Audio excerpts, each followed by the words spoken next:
The massive doors of the Galactic Confederation chamber hissed open as Ambassador Park Jin-ho walked inside with steady steps. Behind him, 5 other humans followed in a straight line. Their black uniforms looked simple compared to the bright colors and strange shapes of the alien council members sitting in a half-circle before them. The chamber was huge. Its walls were made of some kind of clear crystal that caught the light and threw it around the room in rainbow patterns.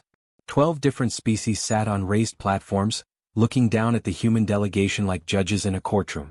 Each alien looked more frightening than the last. Jin-ho had been preparing for this meeting for months. He knew what they wanted. He knew what they would say. But knowing and experiencing were 2 different things. Prime Minister Vorthak spoke first. The insect-like creature was as tall as 2 humans when standing. His 4 arms moved as he talked, and his mandibles clicked together with each word. The sound echoed through the chamber like breaking bones. Human delegation. Vorthak's voice was deep and rough. You have been called here to answer for your crimes against galactic law. Your species has developed hyperspace jump technology without permission from this council. Lee Minicio, sitting to Jin-ho's right, kept her face calm as she listened. As humanity's chief negotiator, she had studied every alien language and custom. She whispered quick translations to the other team members when needed. The ethereal spoke next. These beings looked like living crystals that sang instead of talked. Their voices blended together in perfect harmony, but their words were cold. Young species must learn their place in the galaxy. You cannot create such dangerous technology without our guidance. More aliens spoke. The Drakmari, who looked like giant lizards with red eyes, hissed about human pride. The gas-breathing Nexari floated in their containment suits and spoke through electronic voices about maintaining order. Each species took their turn to explain why humanity was wrong. Jin-ho sat quietly through it all. He watched each speaker carefully. He noticed how they never looked directly at the human delegation. To them, humans were just another problem to solve, another young race to control. The Vorthak Prime Minister stood up to his full height. The Galactic Confederation has been keeping peace in this galaxy for over 10,000 years. We have rules for good reasons. Your hyperspace technology could be used as a weapon. It could destroy entire star systems if used wrong. We demand that you give us all research data immediately, another alien added. Your scientists will work under our supervision from now on. Any future human technology must be approved by this council before development. Lee Minicio's hand tightened slightly on her data pad, but her expression stayed neutral. She had expected these demands. They all had. The crystal beings sang again, their voices filling the chamber with an almost hypnotic melody. This is not punishment, human delegates. This is protection. We protect you from making mistakes that could hurt everyone. A new voice joined the discussion. Commander Thex of the Drakmari military spoke with a hissing accent. If humans refuse these reasonable terms, we will be forced to take stronger action. Your worlds depend on galactic trade for many essential resources. Your people need our medical technology and scientific knowledge. The threat was clear, even though they dressed it up in diplomatic language. Submit or face isolation from the galactic community. Jin-ho finally spoke. May I ask a question? The chamber fell quiet. Prime Minister Vorthak's mandibles clicked once. You may speak. In your 10,000 years of keeping peace, how many species have you helped develop new technology? The aliens looked at each other. Vorthak answered slowly. We guide development to ensure safety. How many species have been allowed to research freely without your supervision? Another long pause. This time the ethereals answered with their harmonic voices. Freedom must be balanced with responsibility. Jin-ho nodded as if he understood. And how many species have left the Confederation voluntarily? The silence stretched longer this time. Finally, Vorthak spoke with irritation clear in his voice. No species leaves the Confederation. Membership brings benefits that no civilization would abandon. I see. Jin-ho stood up slowly. He looked around the chamber, meeting the eyes of every alien species represented. Some had eyes like humans. Others had compound eyes or electronic sensors. But they all showed the same thing. Absolute certainty that humans would obey.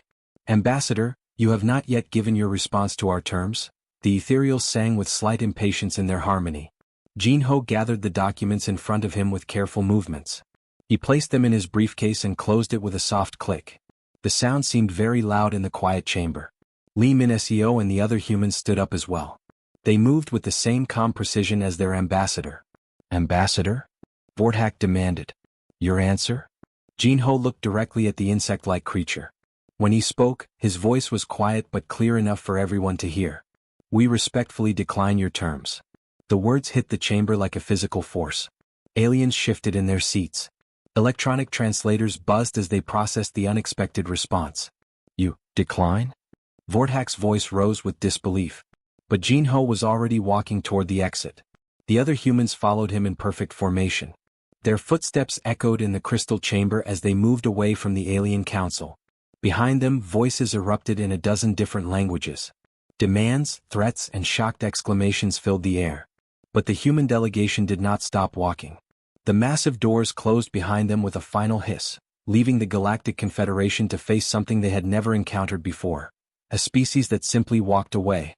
The emergency meeting began just 2 hours after the humans left. The Galactic Confederation's highest leaders gathered in the secure chamber deep inside their central station. Red warning lights flashed on the walls, something that had not happened in over 300 years. Supreme Arbiter Craxtel floated in the center of the room. His body was pure energy, but he needed a mechanical suit to interact with physical objects. The suit hummed softly as he moved, and his voice came through speakers that made him sound like distant thunder. "This is unprecedented," Craxtel said, his energy form flickering with confusion. "No species has ever simply walked away from our terms. We must understand what this means." Prime Minister Vorthak paced back and forth on his 4 legs. His mandibles clicked rapidly, a sign of deep agitation. "They are being stubborn like children. Humans are young and foolish. They do not understand the consequences of defying us." Commander Thex of the Drakmari military slammed his clawed fist on the table. "This is simple rebellion. We crush rebellions quickly before they spread to other species. A few destroyed human ships will teach them respect." The ethereals sang in worried harmony from their corner of the room. Their crystal bodies pulsed with nervous energy. "Violence should be our last option. Humans joined our community willingly 50 years ago. They seemed eager to belong. Perhaps they simply need time to reconsider." Craxtel's mechanical arms gestured for silence. "We must be careful. Hasty actions could create larger problems. What do our intelligence services tell us about human activities since they left?" A small alien with gray skin and large black eyes stepped forward.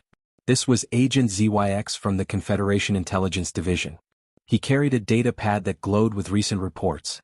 "The information is unusual, Supreme Arbiter," ZYX said in a high, nervous voice.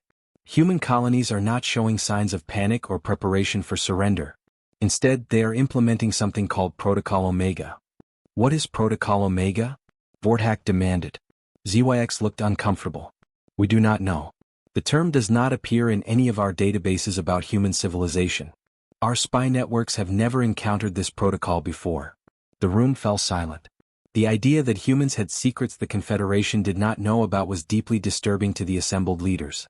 Commander Thex growled low in his throat. "See? This proves they were planning rebellion all along. They have been hiding military preparations from us." "Not necessarily," the ethereal sang. "Perhaps it is simply an emergency procedure for difficult negotiations." Agent ZYX continued his report. "Human ships are being recalled from all non-human systems. Their diplomatic missions are closing down. Trade convoys are returning to human space.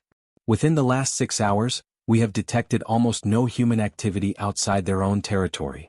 Vorthak's clicking grew louder. "Good. They are preparing to surrender.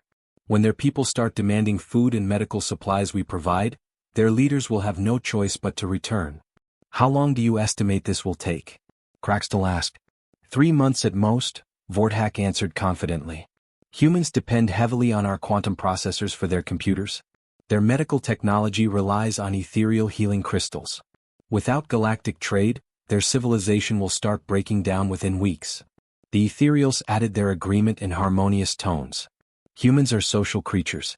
They desperately want acceptance from older, wiser species. Isolation from galactic culture will be very painful for them. They will return seeking forgiveness." Commander Thex was not satisfied. "Economic pressure is too slow. A quick military demonstration would end this rebellion immediately. I propose we destroy 1 or 2 human cargo ships. Nothing with people on board, just enough to show them our power." "Absolutely not," Craxtel said firmly. "We are not barbarians. Economic and cultural pressure will be sufficient." Over the next several hours, the Confederation leaders crafted their response. They would cut off all trade with human systems. No galactic technology would reach human colonies. No human ships would be allowed to dock at Confederation stations. Human students at galactic universities would be sent home. Cultural exchange programs would end immediately. This will be a complete isolation, Vorthak explained to his staff. Humans will realize how much they need us. When they are ready to follow galactic law properly, we will welcome them back. The orders went out across the galaxy within a day. Thousands of human traders, diplomats, students, and tourists found themselves politely but firmly asked to leave Confederation space. Trade routes that had operated for decades were suddenly closed. But as reports came back from intelligence agents, something unexpected was happening. Humans were not protesting the isolation. They were not sending desperate messages asking for negotiations to resume. Instead, human space was becoming quieter than anyone had ever seen it. Their communication networks are almost silent, Agent ZYX reported during the daily briefing. We are detecting very little traffic between human colonies. It is as if they have switched to some kind of secure communication system we cannot monitor. Preparation for surrender, Vorthak insisted. They are probably arguing among themselves about how to apologize properly. But privately, some of the Confederation leaders were beginning to feel uneasy. In 10,000 years of galactic politics, isolated species always begged for readmission within weeks. They sent frantic messages about shortages and problems. They offered compromises and concessions. The humans were doing none of these things. Instead, human space had become like a closed box. No one could see inside and nothing was coming out. Perhaps we should try to contact them, the ethereals suggested during the third week of silence. Just to ensure they understand our position. But Craxtel decided against it. We must be patient. Humans will break eventually. All species do. None of them realized that humanity's silence was not preparation for surrender. It was preparation for something the Galactic Confederation had never encountered before. 6 months had passed since the humans walked out of the Galactic Confederation chambers. The alien leaders expected to receive surrender messages by now. Instead, they received reports that made no sense. Captain Yu Dongmin sat in the command chair of his ship, the Eternal Watch. He was a human, but the Confederation did not know this. His ship looked like any other civilian vessel, and his identification papers showed him as a trader from a neutral system. This allowed him to move freely through galactic space while gathering information. "Captain," his communications officer called out. "We're receiving another status update from the monitoring stations." Dongmin looked at the data flowing across his screen. Every number told the same impossible story. Human colonies were not just surviving without Confederation support, they were growing stronger every day. "Send the report to Earth immediately," he ordered. "Admiral Song needs to see this." The message traveled through secret channels that the Confederation could not detect.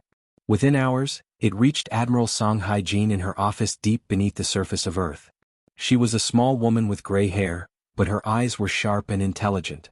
She had been planning humanity's response since the day they left the negotiating table. Song spread the reports across her desk and studied them carefully. The numbers were even better than she had hoped. Human colonies that were supposed to be struggling without alien technology were instead building massive new structures. Their populations were healthy and productive. Most importantly, their manufacturing capabilities had increased by over 300%. "How are the other species reacting?" Song asked her intelligence chief, Colonel Park Sung-ho. "Confusion mostly," Sung-ho replied. "The Confederation leaders keep expecting us to collapse, but our colonies just keep getting stronger. They're starting to ask questions they don't like the answers to." Meanwhile, in Confederation space, those questions were causing serious problems.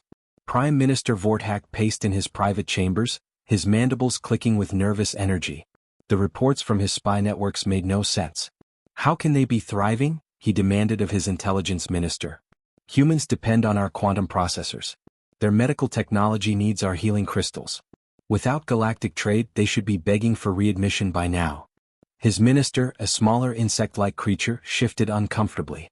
"Perhaps our information about human capabilities was incomplete, Prime Minister." Vorthak's compound eyes focused on his subordinate with dangerous intensity. "Are you suggesting that humans lied to us about their technological abilities?" "I am suggesting that humans may be more resourceful than we believed." The truth was becoming clear to intelligence analysts across the Confederation. Humans had never been dependent on alien technology the way other species were. Instead, they had been studying it, learning from it, and quietly developing improvements. Captain Lee Jae-sung commanded a human patrol ship near the edge of the Sol system. His vessel looked nothing like the ships humans had used 6 months ago. The hull was sleek and black with lines that seemed to bend light around them. The engines produced no visible exhaust, and the ship moved with impossible grace through space. "Captain," his sensor officer reported, "we have 3 Drakmari ships approaching the system boundary. They're ignoring our warning signals." Lee nodded calmly. "Send the standard message. Remind them that Sol system is closed to all non-human vessels." The Drakmari commander's response crackled over the communications channel. "Human ship, you will stand down immediately. We are conducting a lawful inspection of this system under Confederation authority." "I'm afraid that authority no longer applies here," Lee replied politely. "Please turn around and depart peacefully." The Drakmari ships powered up their weapons. These were military vessels with advanced shielding and plasma cannons that could destroy most civilian ships with a single shot. "This is your final warning, humans. Submit to inspection or be destroyed." Lee sighed and activated his ship's defensive systems. The human vessel suddenly became much more difficult to target as electromagnetic fields bent sensor beams around it. When the Drakmari fired their plasma cannons, the energy bolts simply disappeared into what looked like empty space. "How is this possible?" the Drakmari commander shouted over the comm channel. Lee's ship moved forward with fluid motion. It did not fire any visible weapons, but the Drakmari vessels suddenly found their engines shutting down. Their weapons powered off. Their life support systems began cycling down to minimum levels. "Your ships are not damaged," Lee explained calmly. "But they will not function properly until you leave this system. I suggest you call for a tow." The Drakmari commander's voice shook with fear and confusion. "What kind of technology is this? This is impossible." 6 months ago it would have been impossible, Lee agreed. "Today it is simply Tuesday." "Safe travels, Commander." Back on the Confederation capital station, Supreme Arbiter Craxtel's energy form flickered with growing alarm as he read the report from the Drakmari patrol. Human ships with technology that shouldn't exist.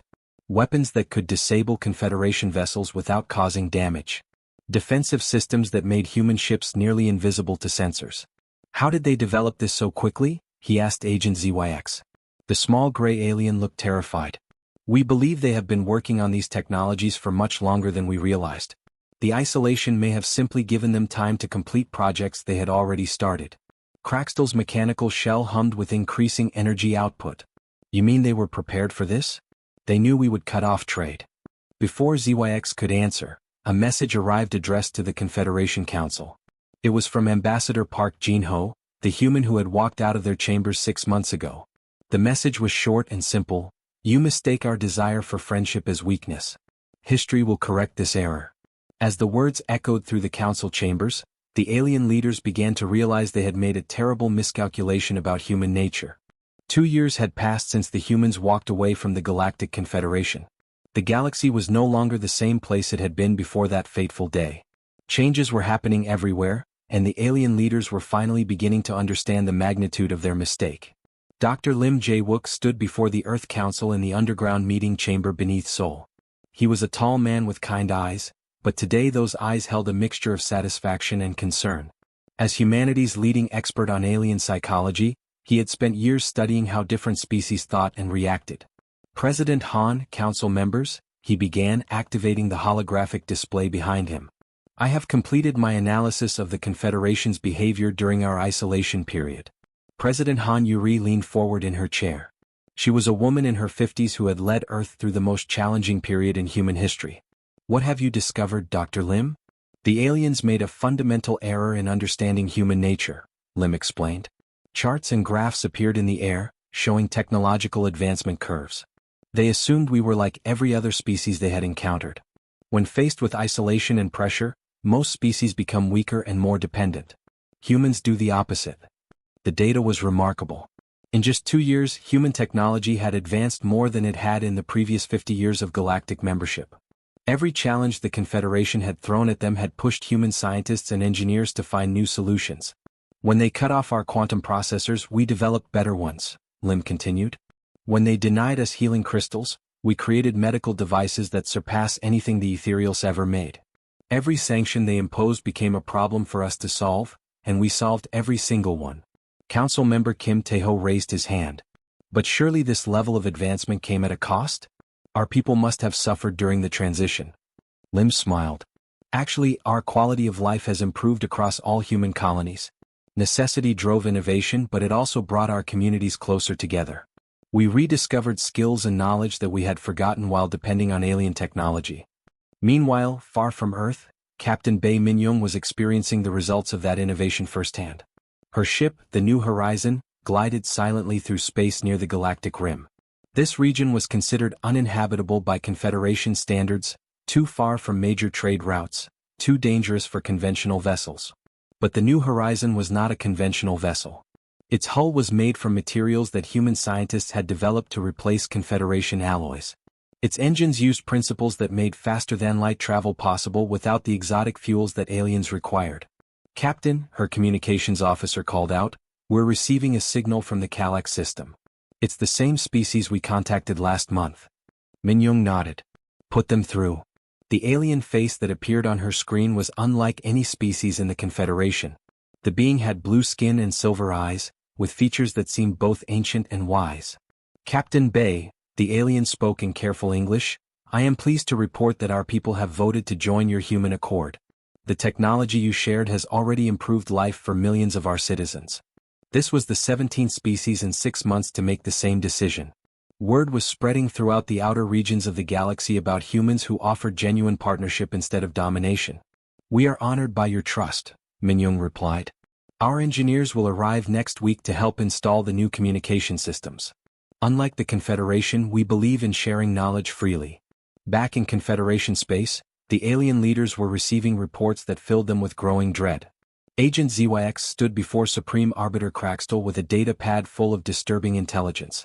"The humans have established over 40 new colonies beyond the galactic rim," ZYX reported nervously. "These are in regions we considered impossible to settle. Somehow they are making desert worlds bloom and toxic atmospheres breathable." Craxtel's energy form flickered with agitation. "How is this possible? We have tried to colonize those regions for centuries without success. Their terraforming technology appears to be centuries ahead of our own," ZYX continued. "But that is not the most concerning development, Supreme Arbiter. What could be worse than humans surpassing our technology?" ZYX's voice dropped to almost a whisper. "They are not keeping these advances to themselves. Every species that joins their alliance receives full access to human knowledge and technology. The human accord is growing by several new members each month." The implications hit Craxtel like a physical blow. For 10,000 years, the Confederation had maintained power by controlling technology. They gave limited access to member species while keeping the most advanced knowledge for themselves. This created dependency and ensured loyalty. Humans were doing the exact opposite. They were giving away their most advanced technology freely to anyone willing to join them as equals. "How many species have left the Confederation to join this human accord?" Craxtel asked. ZYX checked his data pad. 17 so far, but intelligence suggests that at least 30 more are considering it. The humans offer them something we never did: true partnership. Prime Minister Vorthak burst into the chamber, his mandibles clicking with panic. "Supreme Arbiter, we have a crisis. The Zentari delegation just announced they are withdrawing from the Confederation.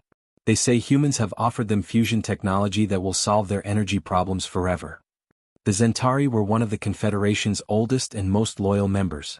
If they were leaving, others would follow. Dr. Lim's analysis was proving correct in ways that terrified the alien leaders.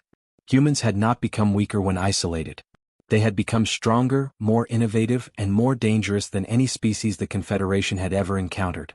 The galaxy was changing, and the ancient order that had ruled for millennia was crumbling. The humans had started a revolution without firing a single shot. Director Oh Sung-ho stood before the massive viewing screen in the United Earth Command Center, watching history unfold in real time. The screen showed a map of the galaxy that would have been unrecognizable just 3 years ago. Blue dots marked human accord territories, and they covered more than a third of known space. "Sir," his aide called out, "we have another request for membership. This time it's from the Valonian Empire." Oh turned with surprise. The Valonians had been one of the Confederation's founding members, with a civilization spanning 12 star systems. "Are you certain?" "Yes, sir. Their ambassador is requesting an immediate audience. They say their people are demanding access to our medical technology after seeing what we did for the Calax plague victims." The irony was not lost on O. 3 years ago, humans had been told they were too primitive to develop their own technology. Now the galaxy's oldest civilizations were begging to join them. Meanwhile, in the crumbling halls of the Confederation capital, Supreme Arbiter Craxtel faced his council with the weight of 10,000 years of tradition pressing down on him. His energy form flickered weakly in his mechanical shell, showing the strain of recent events. "The situation is becoming impossible to ignore," he announced to the assembled representatives. 47 species have left our alliance in the past year. Our economy is collapsing without their trade contributions. Prime Minister Vorthax's mandibles clicked frantically. "This is temporary insanity. These species will realize their mistake and return to us. Humans cannot possibly provide the stability and order we have maintained for millennia." Commander Thex of the Drakmari military slammed his clawed fist on the table. "We should attack them now before they become too powerful.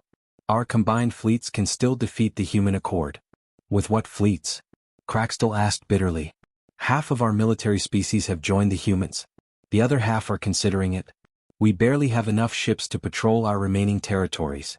The ethereals sang in harmony, but their usual confidence was gone. Their crystal bodies pulsed with nervous energy. Perhaps we should consider diplomatic contact with the humans. Maybe we can negotiate a peaceful coexistence." The suggestion hung in the air like poison. For creatures who had ruled the galaxy for 10,000 years, the idea of negotiating with their former subjects was almost unthinkable. Agent ZYX entered the chamber with yet another intelligence report. His gray face was pale with exhaustion. "Supreme Arbiter, I have news from the Outer Rim territories." "More defections?" Craxtel asked wearily. "Worse. The humans have made contact with the Ancients." The chamber fell completely silent. The Ancients were a mysterious species that lived beyond the galactic edge. They were rumored to possess technology far beyond anything the Confederation had ever seen, but they had refused all contact for thousands of years. "The Ancients have agreed to share knowledge with the human accord," ZYX continued. "In exchange, humans are helping them with some kind of research project. Our analysts believe this partnership will make human technology advancement even faster." Commander Thex's reptilian features twisted with despair. "How is this possible? We tried for centuries to contact the Ancients. They ignored every message we sent." "Perhaps," Craxtel said slowly, "they were waiting for a species that offered partnership instead of domination." On Earth, Ambassador Park Jin-ho sat in his office, preparing what would be his final message to the Galactic Confederation.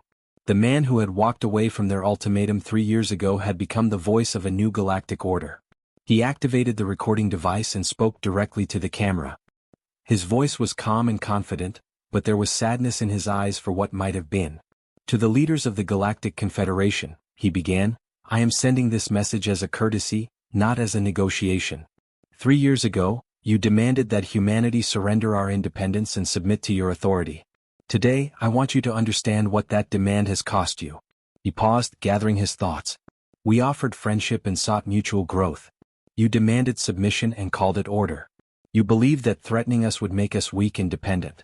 Instead, you gave us the greatest gift possible, the motivation to become something better than we had ever imagined." The recording continued as Jin-ho explained the current state of the galaxy. "The human accord now includes over 60 species across a third of known space. We share our technology freely. We make decisions together as equals. We help each other solve problems instead of creating dependencies." He stood up and walked to the window, looking out at the bustling city below. "You taught us an important lesson about power. True strength comes not from controlling others, but from empowering them. Not from hoarding knowledge, but from sharing it. Not from demanding submission, but from offering respect." Jin-ho returned to his desk for the final part of his message. "The Confederation is welcome to join our alliance, but only as equals. We will not negotiate for special treatment or exceptions. Every species that joins us does so under the same terms: mutual respect, shared knowledge, and collaborative decision-making." He smiled slightly. "We never returned to your negotiating table because we built a new one. This time, everyone is invited to sit as equals. The choice of whether to join us is yours to make." The message was transmitted across the galaxy within hours. It reached every Confederation world, every independent system, and every species that had been watching the 3-year transformation of galactic civilization. Director O watched the responses flood into Earth Command. More requests for membership. More species abandoning the old order for something new and hopeful. The galaxy had changed beyond recognition and there was no going back. Humanity had won not through conquest or force, but by proving that there was a better way to live among the stars.